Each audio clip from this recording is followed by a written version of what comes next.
रोज का वचन। रोज के वचन में आपका स्वागत है। दिन 70। लव्य व्यवस्था अध्याय 23। लव्य व्यवस्था अध्याय 23। वर्ष भर के नियत त्योहारों की विधियां। फिर यहोवा ने मूसा से कहा, इस्राएलियों से कह कि यहोवा के पर्व जिनका तुमको पवित्र सभा एकत्रित करने के लिए नियत समय पर प्रचार करना होगा, मेरे वे पर्व ये है। 6 दिन कामकाज किया जाए, पर 7वां दिन परम विश्राम का और परम पवित्र सभा का दिन है। उसमें किसी प्रकार का कामकाज न किया जाए। वह तुम्हारे सब घरों में यहोवा का विश्राम दिन ठहरे। फिर यहोवा के पर्व जिनमें से एक एक के ठहराए हुए समय में तुम्हें पवित्र सभा करने के लिए प्रचार करना होगा, वे ये है। पहले महीने के 14वें दिन को गोधूली के समय यहोवा का फसह हुआ करे, और उसी महीने के 15वें दिन को यहोवा के लिए अखमीरी रोटी का पर्व हुआ करे। उसमें तुम 7 दिन तक अखमीरी रोटी खाया करना। उनमें से पहले दिन तुम्हारी पवित्र सभा हो, और उस दिन परिश्रम का कोई काम न करना, और 7 दिनों तक तुम यहोवा को हव्य चढ़ाया करना, और 7वें दिन पवित्र सभा हो। उस दिन परिश्रम का कोई काम न करना। फिर यहोवा ने मूसा से कहा, इस्राएलियों से कह कि जब तुम उस देश में प्रवेश करो जिसे यहोवा तुम्हें देता है, और उसमें के खेत काटो, तब अपने अपने पके खेत की पहली उपज का पूला याजक के पास ले आया करना, और वह उस पूले को यहोवा के सामने हिलाए कि वह तुम्हारे निमित्त ग्रहण किया जाए। वह उसे विश्राम दिन के दूसरे दिन हिलाए, और जिस दिन तुम पूले को हिलवाओ उसी दिन 1 वर्ष का निर्दोष भेड़ का बच्चा यहोवा के लिए होम बलि चढ़ाना, और उसके साथ का अन्न बलि एपा के 2/10 अंश तेल से सने हुए मैदे का हो। वह सुखदायक सुगंध के लिए यहोवा का हव्य हो, और उसके साथ का अर्घहीन भर की 1/4 दाखमधु हो। और जब तक तुम इस चढ़ावे को अपने परमेश्वर के पास न ले जाओ, उस दिन तक नए खेत में से न तो रोटी खाना, और न भुना हुआ अन्न, और न हरी बालें। यह तुम्हारी पीढ़ी पीढ़ी में तुम्हारे सारे घरानों में सदा की विधि ठहरे। फिर उस विश्राम दिन के दूसरे दिन से, अर्थात जिस दिन तुम हिलाई जाने वाली भेंट के पूले को लाओगे, उस दिन से पूरे 7 विश्राम दिन गिन लेना। 7वें विश्राम दिन के दूसरे दिन तक 50 दिन गिनना, और 50वें दिन यहोवा के लिए नया अन्न बलि चढ़ाना। तुम अपने घरों में से एपा के 2/10 अंश मैदे की 2 रोटियां हिलाने की भेंट के लिए ले आना। वे खमीर के साथ पकाई जाए, और यहोवा के लिए पहली उपज ठहरे। और उस रोटी के संग 1 वर्ष के 7 निर्दोष भेड़ के बच्चे, और 1 बछड़ा, और 2 मेढ़े चढ़ाना। वे अपने अपने साथ के अन्न बलि और अर्घ समेत यहोवा के लिए होम बलि के समान चढ़ाए जाए, अर्थात वे यहोवा के लिए सुखदायक सुगंध देने वाला हव्य ठहरे। फिर पाप बलि के लिए 1 बकरा, और मेल बलि के लिए 1 वर्ष के 2 भेड़ के बच्चे चढ़ाना। तब याजक उनको पहली उपज की रोटी समेत यहोवा के सामने हिलाने की भेंट के लिए हिलाए, और इन रोटियों के संग वे 2 भेड़ के बच्चे भी हिलाए जाए। वे यहोवा के लिए पवित्र और याजक का भाग ठहरे। और तुम उसी दिन यह प्रचार करना कि आज हमारी एक पवित्र सभा होगी, और परिश्रम का कोई काम न करना। यह तुम्हारे सारे घरानों में तुम्हारी पीढ़ी पीढ़ी में सदा की विधि ठहरे। जब तुम अपने देश में के खेत काटो, तब अपने खेत के कोनों को पूरी रीति से न काटना, और खेत में गिरी हुई बालों को न इकट्ठा करना। उसे दीनहीन और परदेशी के लिए छोड़ देना। मैं तुम्हारा परमेश्वर यहोवा हूं। फिर यहोवा ने मूसा से कहा, इस्राएलियों से कह कि 7वें महीने के पहले दिन को तुम्हारे लिए परम विश्राम हो, उसमें स्मरण दिलाने के लिए नरसिंगे फूके जाए और एक पवित्र सभा इकट्ठी हो। उस दिन तुम परिश्रम का कोई काम न करना और यहोवा के लिए एक हव्य चढ़ाना। फिर यहोवा ने मूसा से कहा, उसी 7वें महीने का 10वां दिन प्रायश्चित्त का दिन माना जाए। वह तुम्हारी पवित्र सभा का दिन होगा और उसमें तुम अपने अपने जीव को दुख देना और यहोवा का हव्य चढ़ाना। उस दिन तुम किसी प्रकार का कामकाज न करना, क्योंकि वह प्रायश्चित्त का दिन नियुक्त किया गया है, जिसमें तुम्हारे परमेश्वर यहोवा के सामने तुम्हारे लिए प्रायश्चित्त किया जाएगा। इसलिए जो प्राणी उस दिन दुख न सहे वह अपने लोगों में से नाश किया जाएगा, और जो प्राणी उस दिन किसी प्रकार का कामकाज करे उस प्राणी को मैं उसके लोगों के बीच में से नाश कर डालूंगा। तुम किसी प्रकार का कामकाज न करना। यह तुम्हारी पीढ़ी पीढ़ी में तुम्हारे घरानों में सदा की विधि ठहरे। वह दिन तुम्हारे लिए परम विश्राम का हो, उसमें तुम अपने अपने जीव को दुख देना और उस महीने के 90वें दिन की सांझ से लेकर दूसरी सांझ तक अपना विश्राम दिन माना करना। फिर यहोवा ने मूसा से कहा, इस्राएलियों से कह कि उसी 7वें महीने के 15वें दिन से 7 दिन तक यहोवा के लिए झोपड़ियों का पर्व रहा करे। पहले दिन पवित्र सभा हो, उसमें परिश्रम का कोई काम न करना। 7 दिन यहोवा के लिए हव्य चढ़ाया करना। फिर 8वें दिन तुम्हारी पवित्र सभा हो और यहोवा के लिए हव्य चढ़ाना। वह महासभा का दिन है और उसमें परिश्रम का कोई काम न करना। यहोवा के नियत पर्व यही है। इनमें तुम यहोवा को हव्य चढ़ाना, अर्थात होम बलि, अन्न बलि, मेल बलि और अर्घ प्रत्येक अपने अपने नियत समय पर चढ़ाया जाए, और पवित्र सभा का प्रचार करना। इन सभा में अधिक यहोवा के विश्राम दिनों को मानना और अपनी भेंटों और सब मन्नतों और स्वेच्छा बलियों को जो यहोवा को अर्पण करोगे चढ़ाया करना। फिर 7वें महीने के 15वें दिन को जब तुम देश की उपज को इकट्ठा कर चुको, तब 7 दिन तक यहोवा का पर्व मानना। पहले दिन परम विश्राम हो और 8वें दिन परम विश्राम हो, और पहले दिन तुम अच्छे अच्छे वृक्षों की उपज और खजूर के पत्ते और घने वृक्षों की डालियां और नालों में के मजनू को लेकर अपने परमेश्वर यहोवा के सामने 7 दिन तक आनंद करना, और प्रतिवर्ष 7 दिन तक यहोवा के लिए यह पर्व माना करना।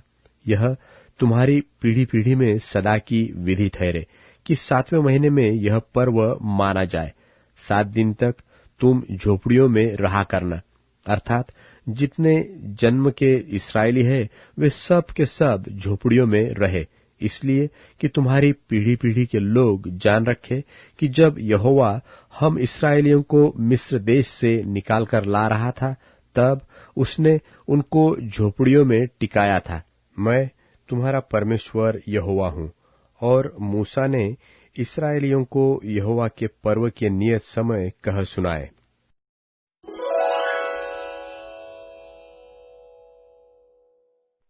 लव्य व्यवस्था अध्याय 24। लव्य व्यवस्था अध्याय 24। पवित्र दीपकों और रोटियों की विधि। फिर यहोवा ने मूसा से कहा, इस्राएलियों को यह आज्ञा दे कि मेरे पास उजियाला देने के लिए कूट के निकाला हुआ जलपाई का निर्मल तेल ले आना, कि दीपक नित्य जलता रहे। हारून उसको मिलाप वाले तंबू में साक्षीपत्र के बीच वाले पर्दे से बाहर यहोवा के सामने नित्य सांझ से भोर तक सजा कर रखे। यह तुम्हारी पीढ़ी पीढ़ी के लिए सदा की विधि ठहरे। वह दीपकों के स्वच्छ दिवट पर यहोवा के सामने नित्य सजाया करे। और तू मैदा लेकर 12 रोटियां पकवाना। प्रत्येक रोटी में एपा का 2/10 अंश मैदा हो।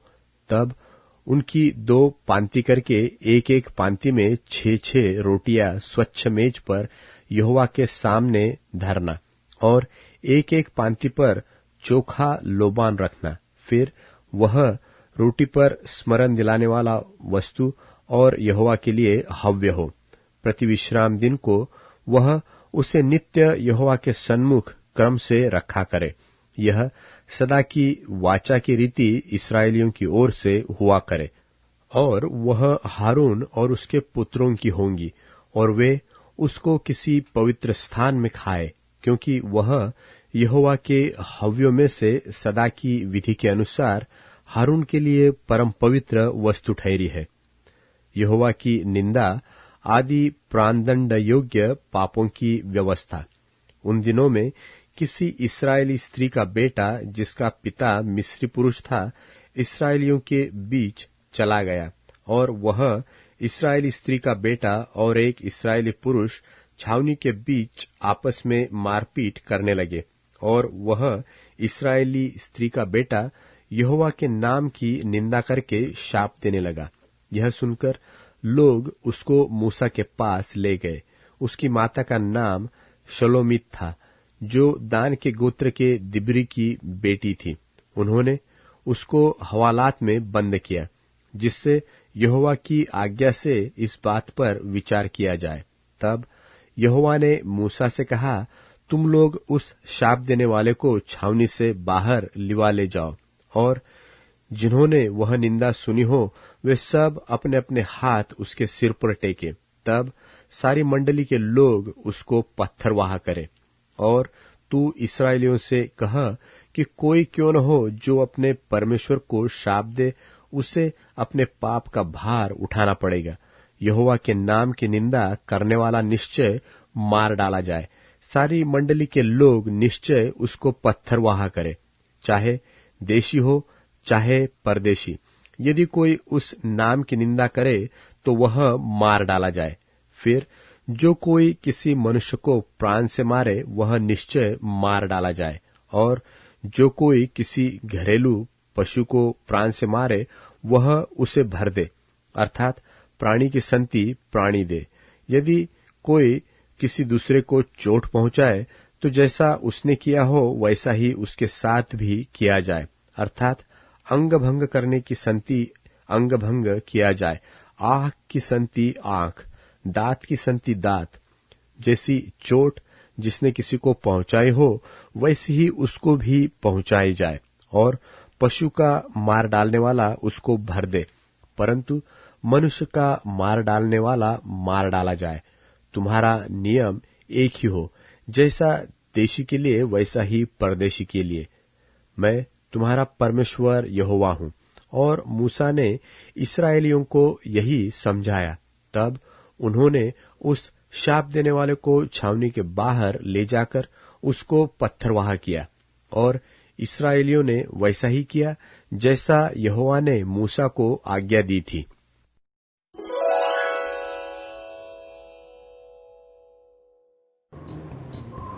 दोपहर के 12 बजे आसमान में अंधेरा छा गया, जो दोपहर के 3 बजे तक रहा।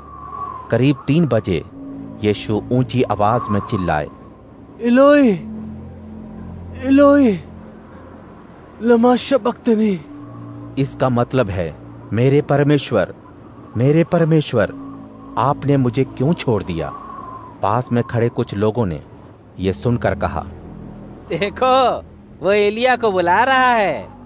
उनमें से एक ने दाखरस और सिरके में डुबोए हुए स्पंज को एक लकड़ी के सिरे पर रखकर उसको चुसाने के लिए उसकी तरफ दौड़ा और बोला, उसे अकेला छोड़ दो, अब देखते हैं कि एलिया आकर उसे नीचे उतारता है कि नहीं।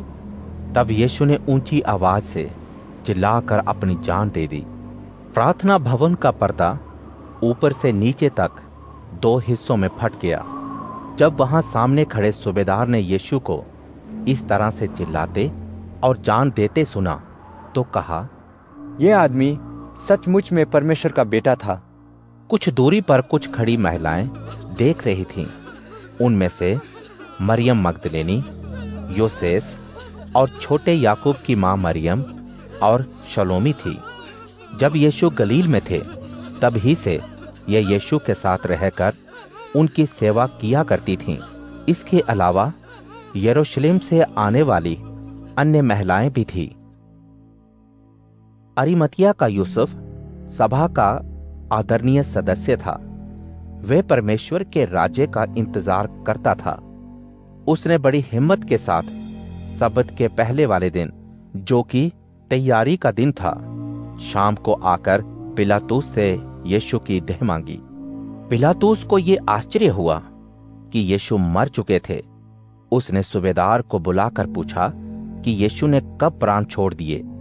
सूबेदार से पूरी जानकारी हासिल करने के बाद पिलातुस ने यीशु की देह उसे दे दी।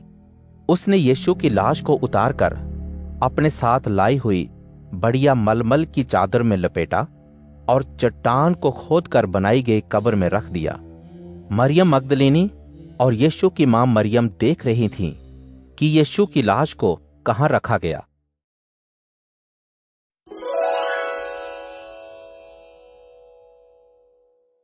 अध्याय 32 क्षमा प्राप्ति का सुख। धन्य है वह मनुष्य जिसका अपराध क्षमा किया गया और जिसका पाप ढांपा गया। धन्य है वह मनुष्य जिस पर प्रभु अधर्म का अभियोग नहीं लगाता और जिसके हृदय में कोई कपट नहीं है।